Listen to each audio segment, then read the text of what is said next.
आपको अकेला रहना अच्छा लगता है या साथ में रहना?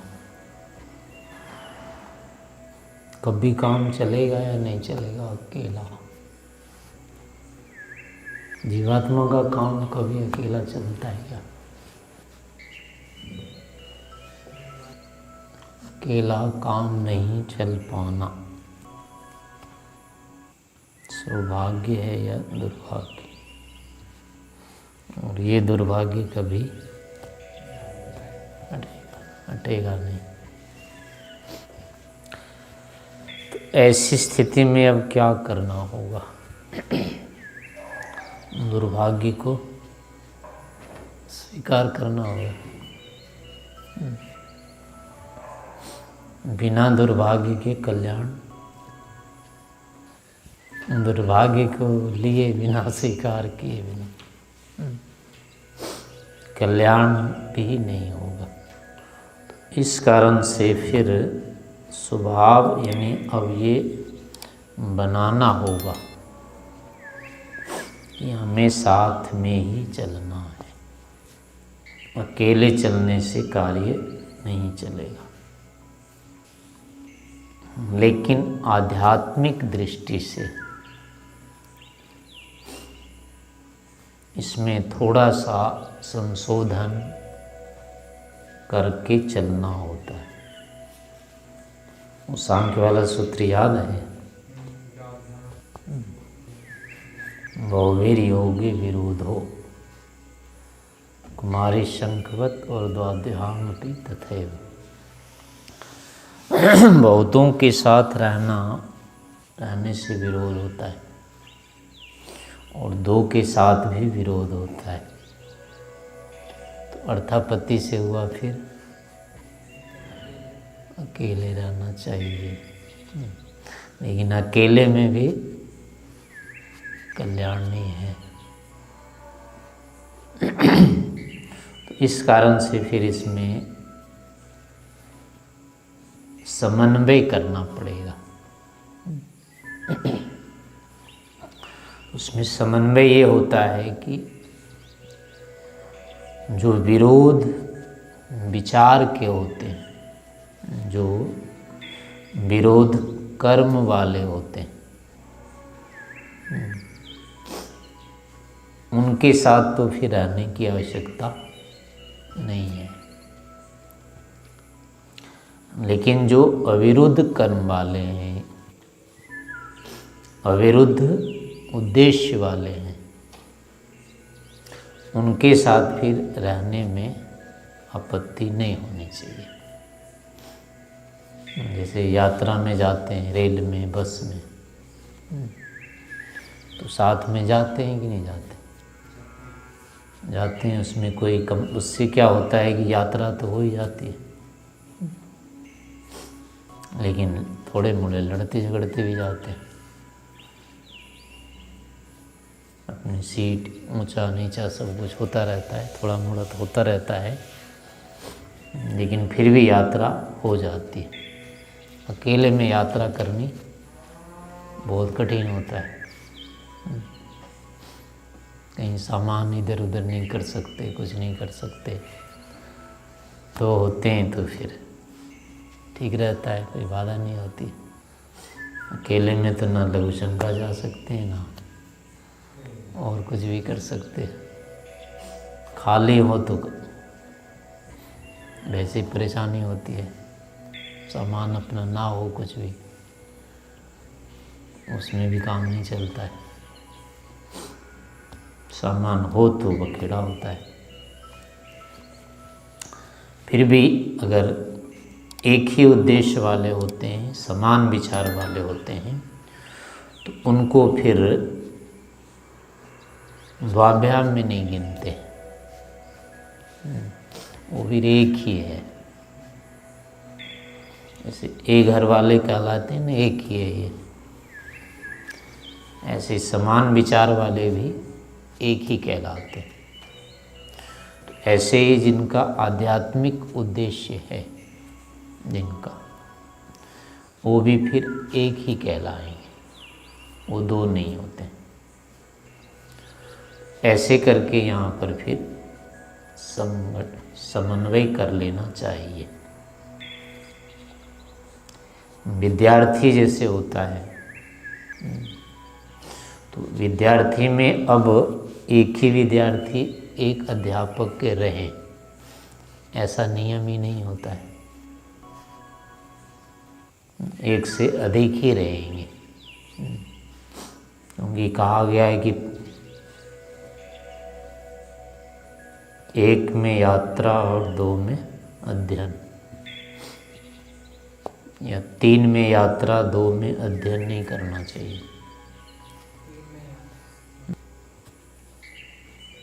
दो के साथ यात्रा करनी चाहिए और तीन के साथ अध्ययन करना चाहिए। अकेले भी नहीं करना चाहिए, दो भी नहीं करना चाहिए, तीन करना चाहिए। तीन में अध्ययन ठीक होता है और दो में यात्रा ठीक होती है। ऐसा इसलिए हो जाता है कि अकेला जब पढ़ते हैं तो उसमें क्या समझा नहीं समझा कोई ज़्यादा अंतर नहीं पड़ता है। दो में भी क्या होता है कि वो बुद्धि ज़्यादा इधर उधर नहीं होती है, एक जैसा कहता है दूसरा मान लेता है, तो ज़्यादा वहाँ पो नहीं होता। तीन होते हैं तो एक की बात कुछ न कुछ अलग हो ही जाती है, वो एक मत नहीं हो सकते। तीन लोग जो होते हैं वो कभी एक मत नहीं होते, थोड़ा ना थोड़ा उसमें विरोध रहता ही है। तो ऐसे तीन लोग जब पढ़ेंगे तो तीन तरह की बुद्धि रहेगी, तो फिर वो आपस में जब विचार विमर्श करेंगे तो उससे क्या होता है, फिर उहापोह, उस विचार का जो चिंतन होता है वो पक्ष विपक्ष ठीक से आ जाते हैं उसमें। दो में प्रायः नहीं हो पाता, वो समन्वय कर लेता है। ये अगर ज़्यादा हो गया बुद्धिमान, दूसरा चुप हो जाता है या उसकी मान लेता है। इसलिए दो में भी विद्या निखरती नहीं है, और तीन में होगा वो नहीं मानेगा, एक कहेगा कि नहीं ऐसा नहीं होना चाहिए। दो एक मत होंगे और एक तरफ हो जाएगा एक, तो भी उसको लगता रहेगा कि कुछ न कुछ तो है गड़बड़। तो इसलिए तीन में हर समय पाठ पढ़ना होता है, अच्छा होता है, मतलब नहीं हो तो अलग बात है, पर अच्छा होता है तीन में। ऐसे तीन में यात्रा होती है तो बहुत खराब होती है। दो तो आपस में बात करते रहते हैं, तीसरा बेचारा देखता रहता है, उसके साथ कोई बात ही नहीं करता है, तो वो पीछे पड़ जाता है या तो अलग हो जाता है एक तरफ। दो आपस में मिल जाती है तो वो देखता ही रह जाता है क्या हुआ नहीं हुआ। तो इसलिए उसको फिर बहुत बुरा लगता है, और दो में अपना बराबर बातचीत करते रह जाते हैं दोनों, इसलिए। और अकेले में तो वैसे परेशानी होती है, दो में फिर ठीक रहती है। तो उसमें कम से कम दो एक जैसे हो जाते हैं ना, तीन एक जैसे होंगे, वो अपना एक गुट हो जाएगा। लेकिन तीन नहीं होना चाहिए। तीन में नहीं होता है, क्योंकि दो तो मिल ही जाते हैं, तीसरा एक बच जाता है, अकेला बच जाता है, वो इधर उधर नहीं हो पाता है। उसकी प्रतीक्षा भी नहीं करते, अपना चढ़ जाते हैं, वो आया नहीं आया, आता होगा, वो अपना बेचारा एक तरफ रह जाता है। तो उसको पता नहीं चलता है कि दो आपस में क्या बोले, उसको क्योंकि बोलेंगे तो दो ही करेंगे ना आपस में बात, एक सुनेगा एक बोलेगा, तीसरा बेचारा चुप हो जाता है वो, क्योंकि तीसरे की सुनते दो बात करती हो तो बहुत कष्ट होता है, तीसरा बीच में आ जाए तो इसलिए तीसरे के साथ बोलने में स्वाभाविकता नहीं रहती है। तो यात्रा में बहुत कष्ट होता है तीन में, लेकिन अध्ययन में वही उचित होता है। इस प्रकार से ये नहीं जरूरी होता है, वहाँ एक मत हो जाने के कारण वो एक ही हो जाते हैं। तो ऐसे ही किसी भी क्षेत्र में होता है, अपना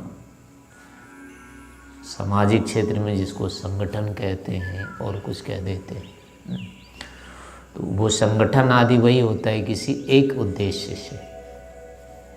जब उसके सारे सदस्य हैं उनका उद्देश्य एक हो जाएगा वो संगठित हो जाते हैं, फिर उनको बाधा नहीं होती। सिद्धांत भेद हो जाता है तो वो नहीं हो पाते हैं। तो वहाँ एकत्व हो जाता है, फिर है भले ही संख्या अधिक है, लेकिन उद्देश्य यदि एक हो जाएगा तो वो आपस में विरोधी नहीं कहलाते। तो ऐसे जो विद्यार्थी होते हैं वो स्वभाव से विरोधी फिर नहीं माने जाएंगे। वो चाहे 1 है, चाहे 5 है, चाहे 10 है, उन सभी का उद्देश्य बराबर होता है कि अध्ययन करना है बस। इसलिए वो कितने ही हैं लेकिन वो एक ही में गिने जाते हैं। अध्यापक होंगे वो एक नहीं हो पाएंगे, उनके क्योंकि विषय स्वतंत्र हो जाते हैं। एक ही विषय के 2 अध्यापक प्राय नहीं रहते हैं। एक विद्यार्थी को 2 अध्यापक एक ही विषय नहीं पढ़ाते हैं ना, प्राय ऐसा नहीं होता है।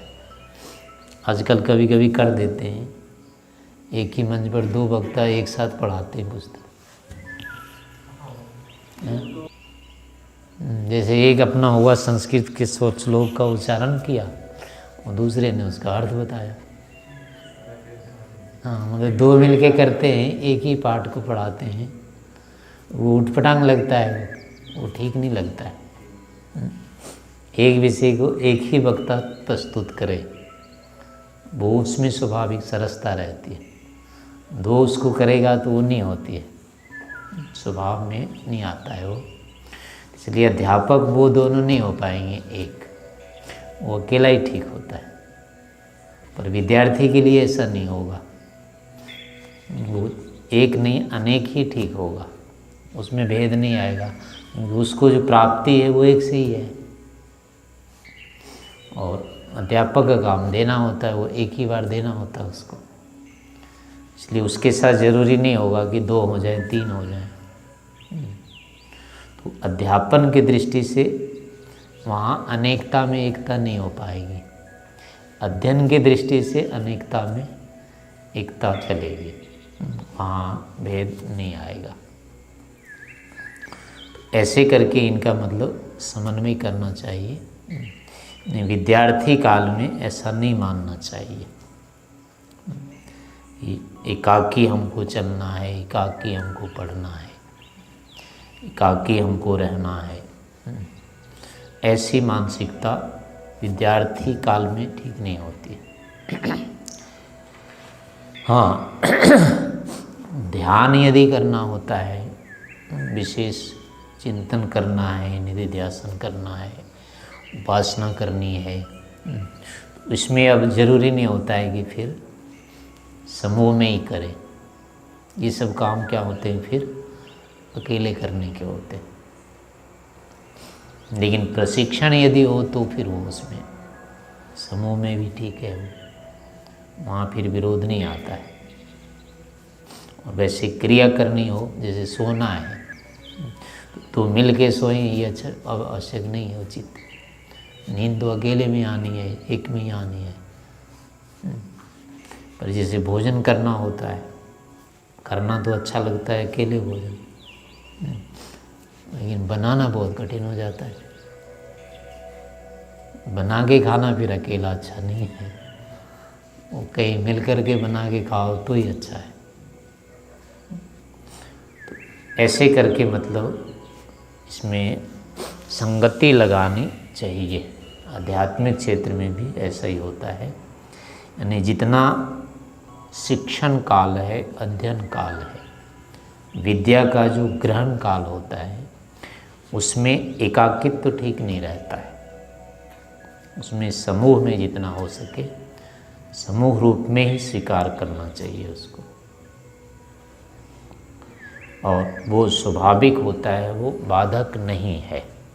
इसलिए वहाँ अपेक्षा नहीं रखनी चाहिए।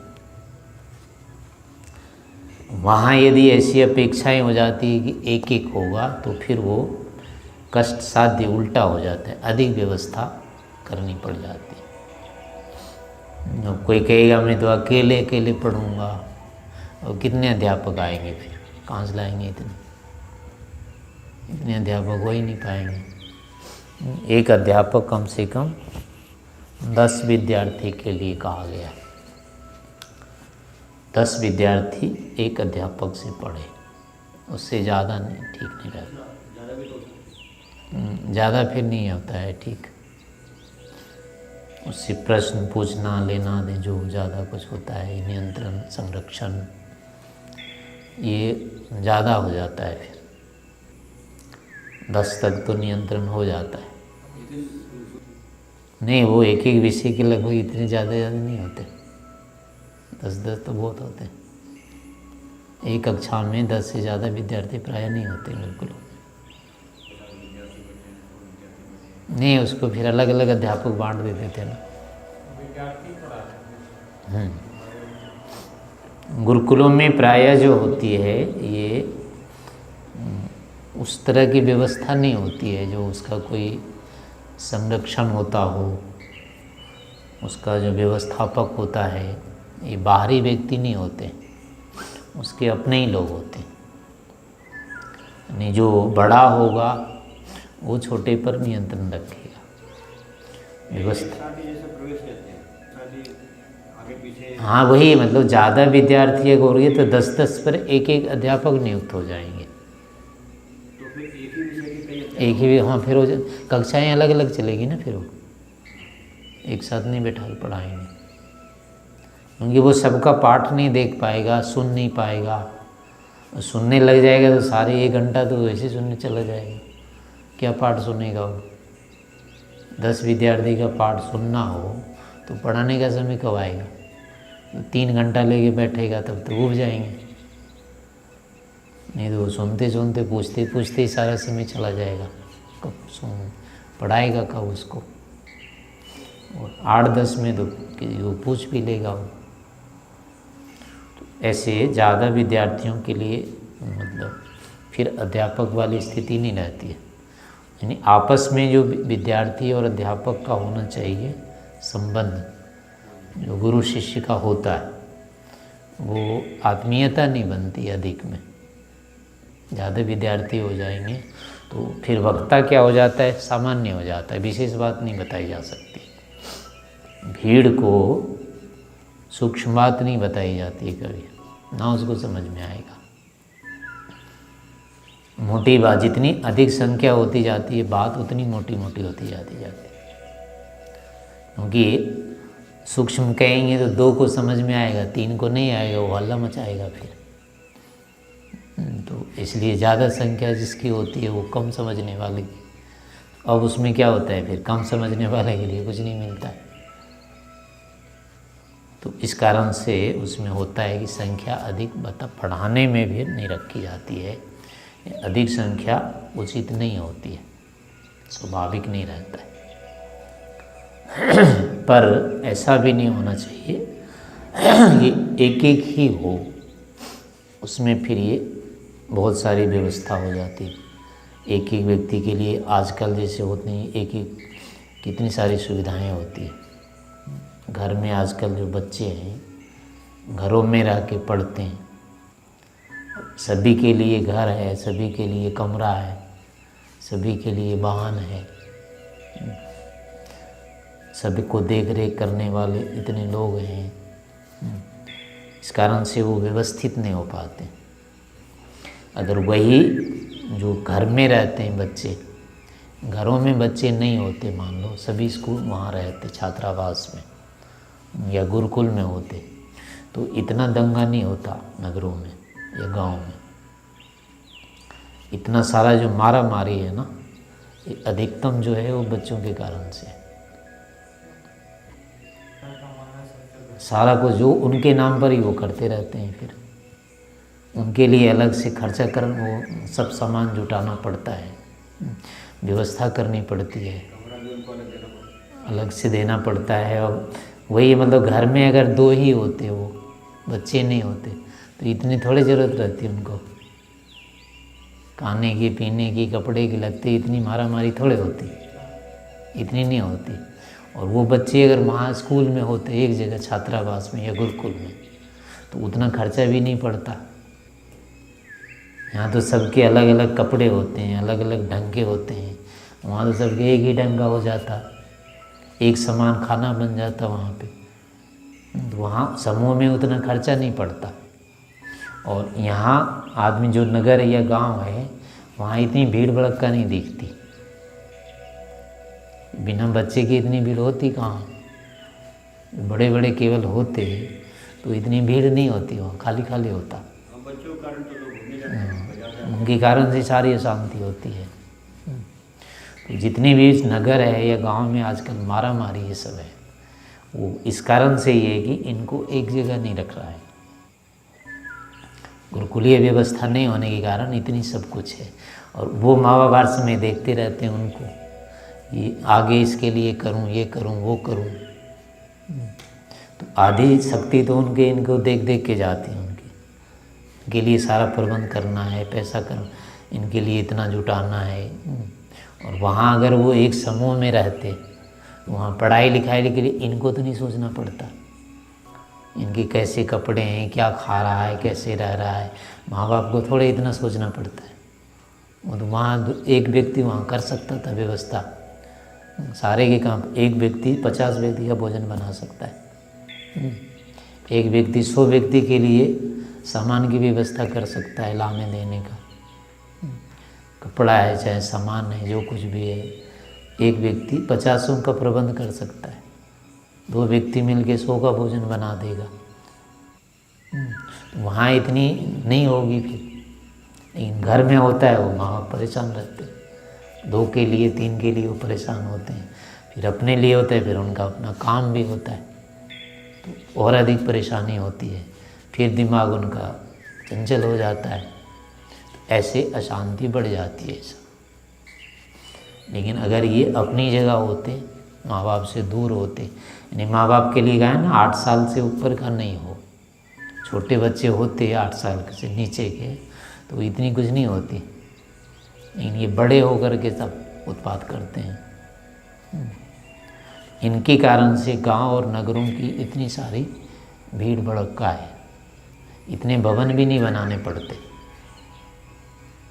अगर ये एक जगह रहते तो एक कमरे में 10 रह सकते थे। भीड़ वहाँ जो समूह में होते छात्रावास में, तो जितने जैसे अभी घरों में जितने कमरे इनको 4 लग रहे हैं ना, अगर यही इनको एक जगह दूसरी जगह रख दिया जाता तो इतने कमरों का अनुपात नहीं बनता, इतना खर्चा नहीं होता, इतनी व्यवस्था नहीं हो पाती। तो समूह के कारण फिर ये लाभ होता उनको। लेकिन सामूहिक व्यवस्था नहीं होने के कारण सारे बिखरे बिखरे अलग अलग हैं, तो फिर ये होता है। अब इसके कारण फिर क्या होता है, व्यक्ति में अपना माँ बाप के साथ सीधा संबंध होता है। वो जाति का ये है वो है सारे फिर होते हैं, वो आपस में फिर एक दूसरे को देखते रहते हैं, ये इस जात का है, ये इस घर का है, ये ऊंचा है, ये नीचा है, सारे उसको अपने माँ बाप की तरफ से तुलना करते रहते हैं। तो उनके अंदर ये दुर्भावना भी बैठ जाती है, मैं बड़ा हूँ, ये छोटा है, ये निर्धन है, ये धनवान है, ये ऐसा है, ये वैसा है। और एक समूह में रहते तो ये चीज़ें दिखती नहीं, वहाँ तो केवल सारी की विद्या ही दिखती, ये कितना कम पढ़ रहा है, कितना ज़्यादा पढ़ रहा है। धन की कोई बात नहीं होती, जाति की कोई बात नहीं होती, ऊंचा नीचा की कोई बात नहीं होती, कुल परंपरा, इसका घर कैसा उसका घर कैसा, ये बातें आती नहीं वहाँ।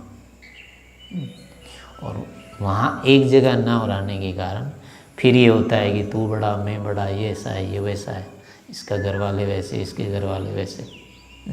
ये फालतू के कुसंस्कार उनमें यहाँ रहने से हो जाते हैं। गुरुकुल परंपरा के कारण यही सब जो होती है और जो भी दोष होते हैं अपने आप हट जाते हैं स्वभावतः, उनमें ऊंचा नीचापन आएगा ही नहीं। और वहाँ रहने से फिर क्या होता है, वर्ण व्यवस्था स्वतः हो जाती है। अपने अपने स्वभाव के अनुसार, जैसे यहाँ भी अभी भी पढ़ते पढ़ते सबका हो जाता है ना, किसकी कौन स्तर श्रेणी होती है, अपने अपने रुचि के अनुसार काम वहाँ छाट भी लेते हैं। भाई मुझे इस विषय में जाना है, मुझे इस विषय में जाना है, वहाँ निर्धारण करने में भी कोई ज़्यादा नहीं लगता है। और यहाँ घर में जन्मजात की स्थिति पर कोई कर ही नहीं सकता। वो व्यवस्था अगर होती, एकल व्यवस्था होती, गुरुकुलीय होती है, उसमें जो वर्ण परंपरा होती है वो अपने आप हो जाती है लागू, उसको नहीं कुछ करना पड़ता है। स्वभावतः व्यक्ति अपने अपने क्षेत्र का चयन कर लेता है, तो उससे उनकी श्रेणियाँ भी सुनिश्चित हो जाती हैं। यहाँ सारा फिर गड़बड़ होता है, वो देखता है मेरा बाप तो इस जाति का है, मुझे भी यही होना है। काम कुछ करता है और नाम कुछ रखता है, कहता है कि मैं कुम्हार हूँ, काम कर रहा है वो कपड़े का। ये उसके मस्तिष्क में अव्यवस्था हो जाती है। एक बुद्धिमान होता है और वो उसको कहते हैं कि ये तो चमार है, ये कुछ है। और एक के पास कोई भी बुद्धि नहीं, फिर कहते हैं ये तो पंडित है। अब ये विरोधाभास होता रहता है। लेकिन वहाँ होगा जो बुद्धिमान होता है वो अपने आप पंडित हो जाता है, जो नहीं होता किसी को बुद्धिहीन है वो अपने आप शूद्र हो जाता। वहाँ इतना करना ही नहीं पड़ता। तो पहले जो गुरुकुल व्यवस्था थी उसके कारण से ये स्वाभाविक हो जाते थे, सामाजिक जो व्यवस्थाएं होती अपने आप हो जाती थी, करना ही नहीं होता था। तो इतनी समाज में अव्यवस्था नहीं हो पाती थी। आज ये सारा को कुछ यही है, यानी कि एक जगह बच्चों को भेज नहीं रहे हैं घर से बाहर। माँ बाप को भी धन संपत्ति में जो लोभ होता है, राग होता है, वो बच्चों के कारण से होता है। अगर दो ही घर में होते थे इतने कहाँ चिंता होती। वो वहाँ अपना पढ़ रहा होता, वो यहीं से निर्धारित कर लेता मुझे कितना क्या करना है। अब उसकी चिंता माँ बाप को होती है, और ये अतिरिक्त कमाना पड़ता है इनको। फिर भी वो नहीं मानता है अपना, कहता है मैं तो अपना ही अलग करूँगा। और ऐसे दो ही होते, अपना कोई चिंता नहीं होती, ठीक है अपने लायक तो कमा ही लेते, मारामारी भी नहीं होती। तो इस तरह से कहीं पर भी जो होता है समूह संगठन बहुत अधिक लाभकारी होता है। जहाँ विशेष करके कोई भी उपलब्धि हो, उपलब्धि के विषय में क्या होती है, अनेकता लाभकारी होती है, वो एकता बन जाती है अपने आप। इसलिए इसका पालन कौन, चोर डाकू लोग अधिक करते हैं। वो जब लूटना होता है तो एक हो जाते हैं, फिर बांटना होता है तब तो बड़े झगड़ा होता है उनमें। लेकिन जब दूसरे को मारना हो, लूटना हो, वहाँ वो अपने आप संगठित हो जाते हैं, उसका वो लाभ उठा लेते हैं। अच्छे लोग हैं जो अच्छे काम में भी संगठित नहीं होते, इसी कारण से फिर ये मारे जाते हैं। एक ही चीज़ की अगर उपलब्धि हो रही है, सबका उद्देश्य अगर एक ही विषय है, तो उस विषय में फिर पूरा प्रयास करना चाहिए कि मिल करके रहना। फिर आपस में वैर विरोध स्वभावतः यदि है भी तो उसको उपेक्षित करते रहना चाहिए। तो विद्या काल में मुख्य रूप से इसी प्रकार से होता है कि अलग अलग स्थानों से, कुल से आते हैं सभी, और सभी के अलग अलग अपने संस्कार होते ही हैं वो तो। लेकिन यहाँ पर क्या होता है, फिर उस विद्या की एकता के कारण से, गुरु के एकत्व के कारण से, उद्देश्य अथवा ये कहेंगे ईश्वर के प्राप्ति के लक्ष्य के कारण से, फिर क्या होता है वहाँ पर समन्वय हो जाता है। उस अवस्था में ये मान के करना, चलते रहना चाहिए कि हमारे आपस के जो संस्कार हैं, विरोध हैं, मान्यताएं हैं, उनको फिर उपेक्षित करते रहना चाहिए, सहते रहना चाहिए। पैर विरोध तो होगा ही, साथ रहेंगे तो स्वभाव के कारण तो होगा ही होगा, लेकिन उसको होता है कि ये काम की चीज़ नहीं है। उसको प्रधानता यदि दे देंगे, मान को, सम्मान को, बड़प्पन को छोटा बड़ा करने लग जाएंगे, तो अब क्या होगा कि फालतू चीज़ है यहाँ, ये उपलब्धि का विषय है ही नहीं मान सम्मान। अगर मान सम्मान को पैमाना बना लेंगे तो फिर क्या होगा, जो चीज़ प्राप्त करना चाह रहे हैं वो तो रह जाएगी और इसमें उलझ जाएंगे। इस कारण से क्या होता है, इनको अध्ययन के लिए इसलिए कहा गया है कि सम्मान की बात नहीं रखनी चाहिए। छोटा हूँ, बड़ा हूँ, ये सब गौण हो जाती है। कौन ऊंचा है, कौन नीचा है, कौन किस कुल का है, कैसा है, ये सब चीज़ें गौण हो जाती है। उसमें मुख्य होता है कि हमें इस चीज़ को प्राप्त करना है, लक्ष्य अपना ये है। से सब जो संस्कार होंगे वो अपने आप उपेक्षित हो जाएंगे। तो ऐसे करके यदि चलते हैं तो फिर वो संगठन बना रहता है, और फिर जितना संगठन रहेगा एक दूसरे का सहयोग मिलेगा। सहयोग मिलने से क्या होते हैं, फिर कार्य सरल हो जाते हैं। कार्य सरल होते हैं, उससे फिर क्या होता है, फिर सुख की उपलब्धि होती है। सुख जब उपलब्धि होती है तो एक दूसरे के लिए फिर वो विश्वसनीय हो जाता है व्यक्ति।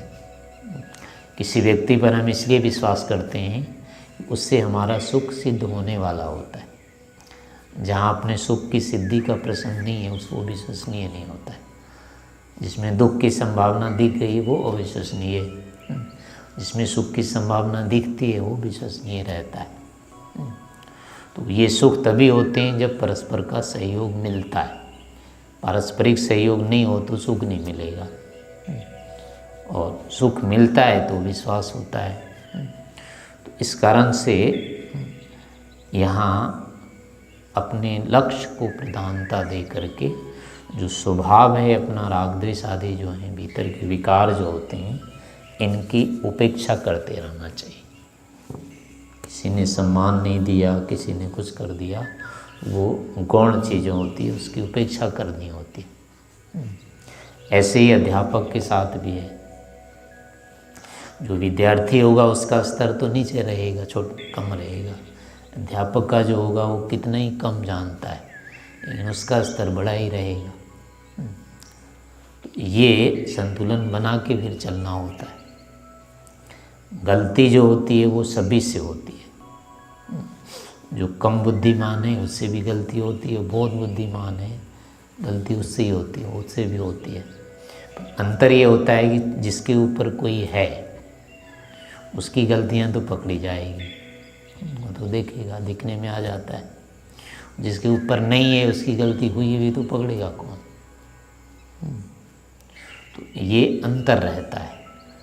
कोई भी हमसे अगर बड़ा है तो ये निश्चित स्वाभाविक है कि वो हमारी गलती तो पकड़ेगा ही पकड़ेगा।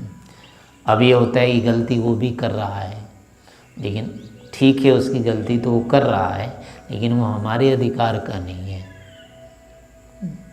इसलिए हम उसकी गलती सिद्ध करने लग जाएंगे तो वो कठिनाई हो जाएगी। वहाँ उसकी उपेक्षा करनी होती। उससे भी जो बड़ा है वो उसकी गलती पकड़ता है। जो जिससे बड़ा होगा वो उसकी गलती पकड़ेगा, वही प्रमाणिक माना जाएगा। बड़ों की गलतियाँ छोटों से प्रमाणिक नहीं होती, छोटों की गलतियाँ बड़ों से प्रमाणिक होती है।